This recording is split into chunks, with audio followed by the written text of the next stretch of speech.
दरअसल केंद्र सरकार ने सबका बीमा सबकी रक्षा amendment of insurance laws bill 2025 को मंजूरी दे दी है। सरकार ने मंजूरी देकर भारत के बीमा सेक्टर में अब तक के सबसे बड़े सुधारों में से एक की नींव रखी। यह bill insurance act 1938, LIC act 1956 और IRDAI एक्ट 1999 तीनों में बड़े संशोधन करता है। सरकार का दावा है कि इसका मकसद बीमा क्षेत्र को आधुनिक बनाना, कवरेज बढ़ाना और रेगुलेटरी निगरानी को मजबूत करना है ताकि इंश्योरेंस फॉर ऑल बाय 2047 का लक्ष्य हासिल हो सके। देखिए, इस बिल का सबसे बड़ा और सबसे ज्यादा चर्चा में रहने वाला प्रावधान है FDI लिमिट को 74% से बढ़ाकर 100% करना। इसका मतलब यह है कि अब विदेशी कंपनियां भारतीय बीमा कंपनियों में पूरी हिस्सेदारी रख सकेंगी। सरकार और इंडस्ट्री का मानना है कि इससे बड़े पैमाने पर विदेशी पूंजी आएगी, नई टेक्नोलॉजी आएगी और ग्लोबल बेस्ट प्रैक्टिसेस भारतीय बाजार में भी उतरेंगी।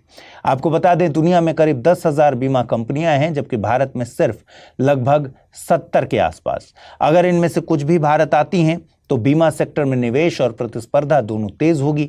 इसका सीधा असर बीमा प्रोडक्ट्स की क्वालिटी, क्लेम सेटलमेंट और कस्टमर सर्विस पर पड़ सकता है।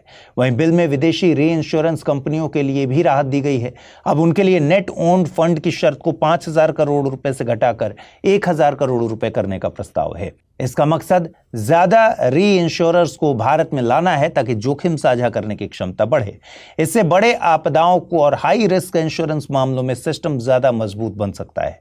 एक और अहम बदलाव IRDAI यानी बीमा नियामक की ताकत से जुड़ा है। इस बिल के बाद IRDAI को गलत तरीके से कमाए गए मुनाफे को वापस लेने का अधिकार मिलेगा, ठीक वैसे ही जैसे सेबी को शेयर बाजार में मिलता है। इसके अलावा इंश्योरेंस इंटरमीडियरीज के लिए वन टाइम रजिस्ट्रेशन का प्रावधान लाया जा रहा है ताकि बार बार मंजूरी लेने की जरूरत से छुटकारा मिले। इसके अलावा बिल के द्वारा शेयर ट्रांसफर के लिए IRDAI की अनुमति की सीमा भी 1% से बढ़ाकर अब 5% कर दी जाएगी, जिससे बिजनेस करना थोड़ा आसान हो जाएगा। साथ ही IRDAI के नियम बनाने की प्रक्रिया के लिए स्पष्ट SOP और जुर्माने के लिए तय मानदंड तय किए जा रहे हैं।